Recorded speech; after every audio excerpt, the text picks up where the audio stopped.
মন্ত্রী দুটি গালে, কৃষিমন্ত্রী দুটি গালে,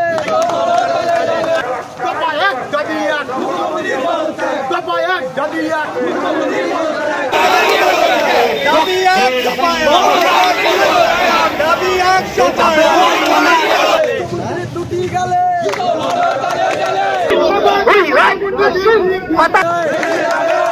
বেঁচে যাবে অন্যায়, বেঁচে যাবে অন্যায়,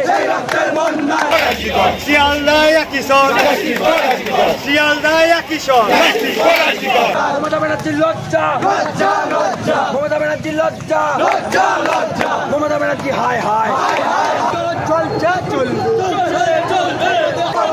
দর্শকদের চিনে নাও, দর্শকদের চিনে নাও, রক্তের বন্যায়, এই রক্তের বন্যায়। We want justice, we want justice, we want justice, We want justice, we want justice. হাওড়াতে কিশোর, হাওড়াতে কিশোর। इनकलाब इनकलाब इनकलाब जिंदाबाद, इनकलाब इनकलाब इनकलाब जिंदाबाद। বিচার বিচার বিচার চাই, বিচার বিচার বিচার চাই, বিচার বিচার বিচার চাই। সো দেখতে পাচ্ছ বস শিয়ালদা স্টেশনের বুকে আজকে গাইস আইএসএফ ইন্ডিয়ান সেকুলার ফ্রন্টের পরিচালনায় কিন্তু লাখো লাখো মানুষের সমাগম।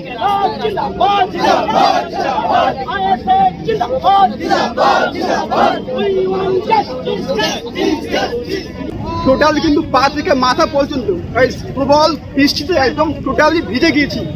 তাও বস নওশাদ সিদ্দিকী তথা ছোট ভাইজানের ভালোবাসা কিন্তু এখনো এখানে মিছিল গাইস অ্যাক্টিভ আছে। জাস্ট দেখো এটা।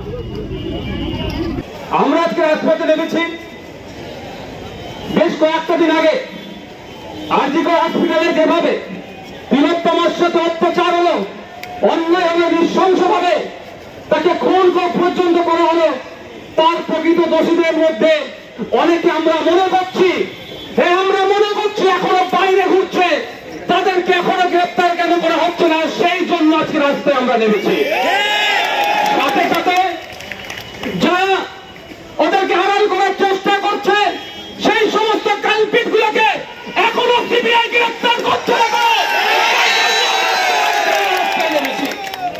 আমরা অবাক হয়ে যাচ্ছি, সকালে চাকরি ছাড়লে সন্ধ্যায় চাকরি পেয়ে যাচ্ছে, আর লাখো লাখো করছিলেন ছেলেরা যুব সমাজ আজকে রাস্তায় বসাতে চাকরির জন্য।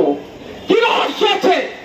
কত মুখ্যমন্ত্রী ধন্য হতে পারে সে, সকালে চাকরি ছাড়ছে, সন্ধ্যায় তাকে চাকরি দিচ্ছে, আর আমাদের মতো লাখো লাখো বেকার যুবকদের চাকরির জন্য ধন্য হয়ে ঘুরছে। কারণটা কি?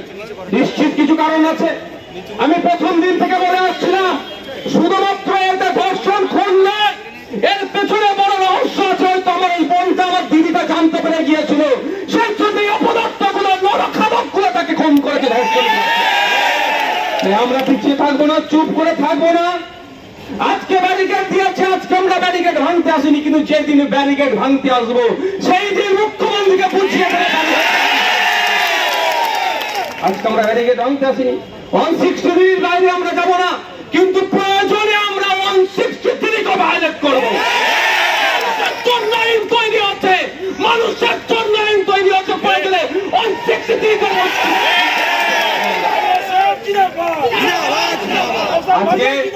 আজকে পরিবারে আমি নির্যাতিতার মায়ের একটা ভিডিও শুনছিলাম,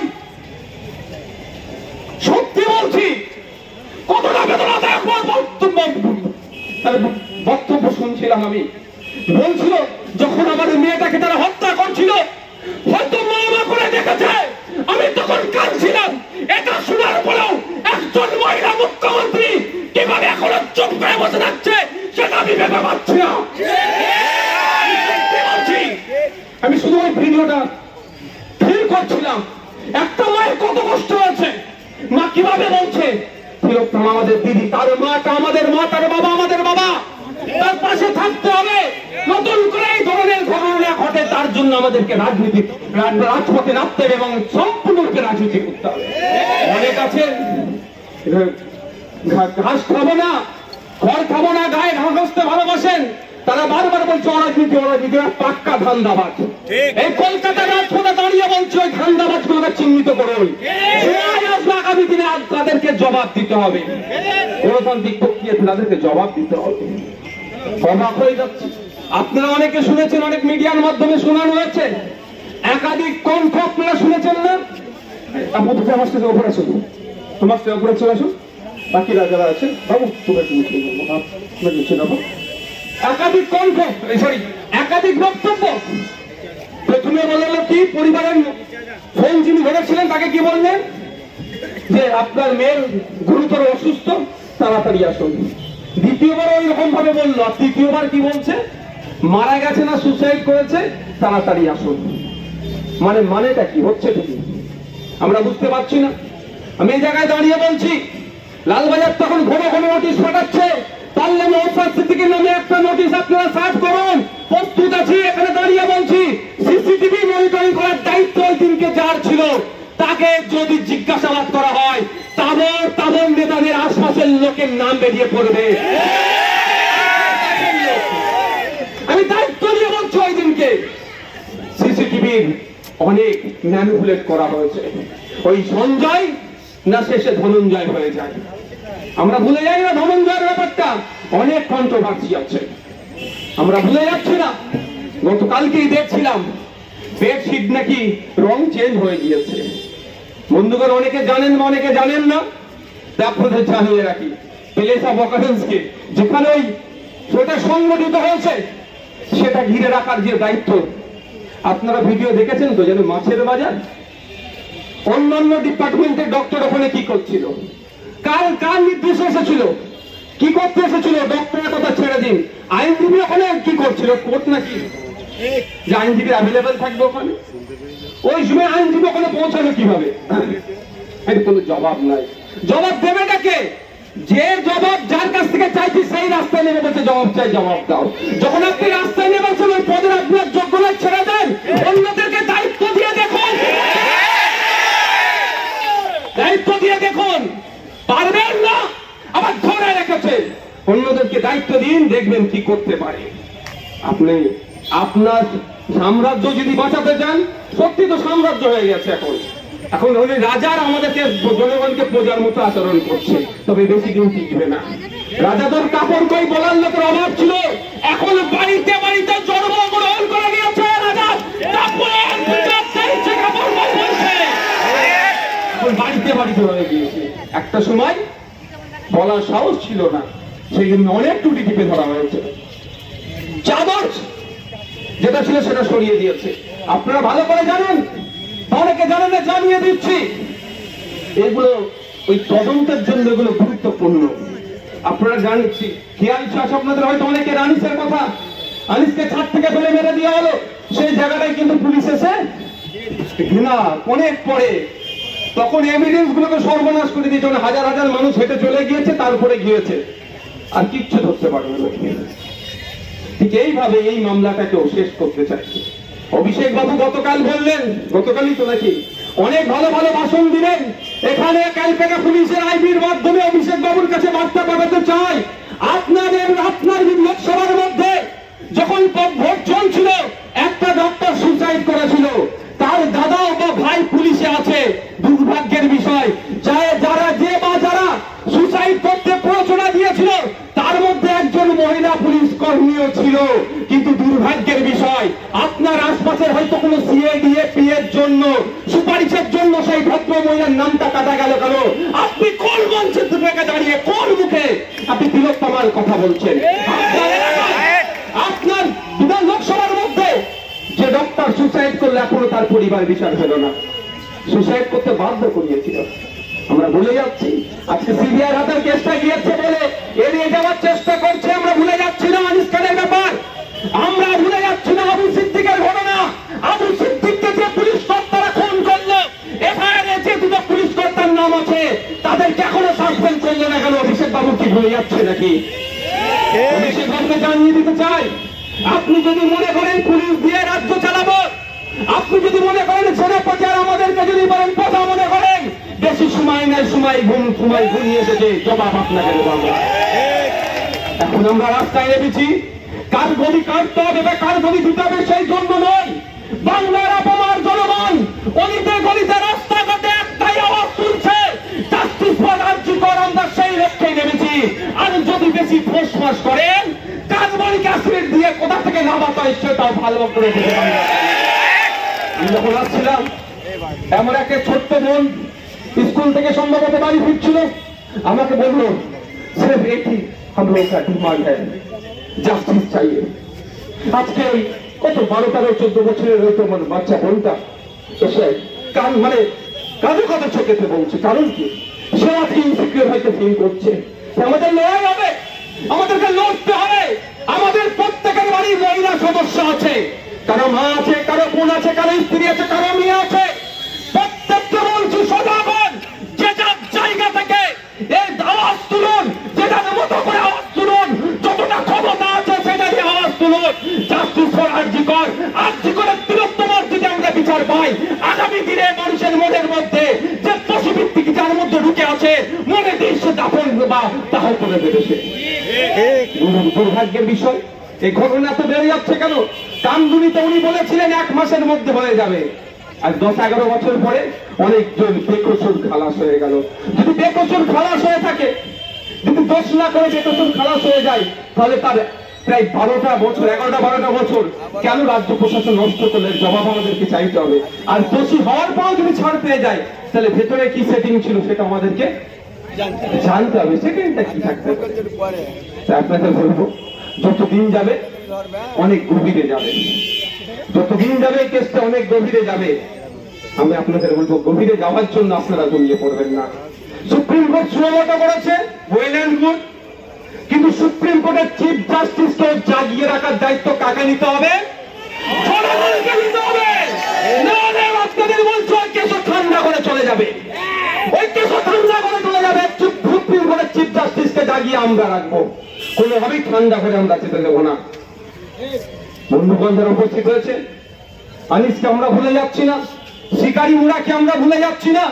যেভাবে পুলিশি অত্যাচারে তাদেরকে পুলিশ কাস্টডিতে অত্যাচার করার ফলে তাদেরকে খুন হতে হয়েছিল, তাদেরও বিচার যাতে দ্রুত পাই সেইভাবে আমাদের মাথায় রাখতে হবে। আপনারা যেখানে যাবেন, উঠবেন, বসবেন, যে যেখানেই থাকেন না কেন, আপনাদের কাছে অনুরোধ এটাই, উঠতে বসতে কাজের মাধ্যমে একটাই কথা, একটাই আওয়াজ তুলতে হবে, কি আমাদের? জাস্টিস ফর তিলোত্তমার বিচার চাই। এটা তুলতে হবে, এটা ভুলে গেলে চলবে না। ভুলিয়ে দেওয়ার চেষ্টা হচ্ছে, অনেক রকম ভাবে ভুলানোর চেষ্টা হচ্ছে, সেইভাবে আমরা পা দেব না। যারা যে জায়গা থেকে প্রতিবাদ করছে, যে মঞ্চ থেকে প্রতিবাদ করছে, প্রত্যেককে আমরা সমর্থন করি শান্তিপূর্ণ প্রতিবাদকে। কোন হিংসাত্মক অবলম্বন করলে সেই প্রভাবকে আমরা সমর্থন করছি না এই মুহূর্তে। তাই বন্ধুগণ আপনাদের বলবো, ভুলে গেলে চলবে না। প্রিয়াঙ্কা হাসদা খুন হয়েছিল, তার বাড়িতে কোন শহরে বাবুকে দেখতে পাইনি, এখনো পর্যন্ত সেই অর্থে কোন শহরে বাবুদের কথা শুনি। অনেকের গা জ্বালা হতে পারে, কিন্তু কিছু করার না। আমিও গ্রামের ছেলে, আমি ছুটে গিয়েছিলাম। প্রিয়াঙ্কা হাসদার খুনিরা যাতে দ্রুত শাস্তি পায় তার ব্যবস্থা সরকারকে করতে হবে। আপনাদের আমি সময় আর দেব না, আপনাদের বেশি সময় আমি দেব না, কারণ এই রাস্তাটাও অনেক চলাচল, মানে ব্যস্ততম রাস্তা। আপনাদের শুধু এতটুকুই বলবো যে আমরা যদি চুপ করে যাই, তাহলে কি হবে? এটা ঠান্ডা করে চলে যাবে। আমরা কোনো মতেই করবো না। আর একটা কথা বলি আপনাদের, আপনারা যারা এসেছেন এখানে, বারবার আমাদের পক্ষ থেকে একটা কথা বলা হচ্ছিল, শুনছিলেন কি বলুন তো, যে আমাদের পার্টির নির্ধারিত স্লোগান ছাড়া দেবেন না। যে স্লোগানে আমরা ব্যবস্থা করে লিখে পাঠিয়ে দিয়েছিলাম, দেখবেন সেখানে আইএসএফের একবারের নাম আমরা নিয়ে আমরা আমাদের পার্টির রুটি শেখবো এই সময়, সেটা আমরা চাই না।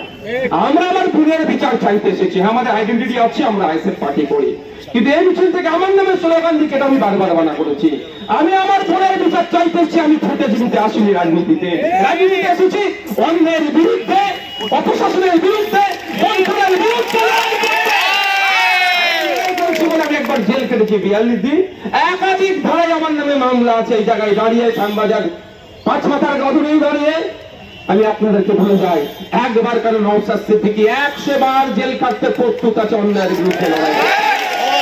আপনাদের বলবো আপনারা খুব তাড়াতাড়ি, আমরা সিবিআই এর অগ্রগতি আমরা দেখছি, আমরা খুব তাড়াতাড়ি সিবিআই দপ্তরে অভিযান করব। আপনারা আসবেন তো?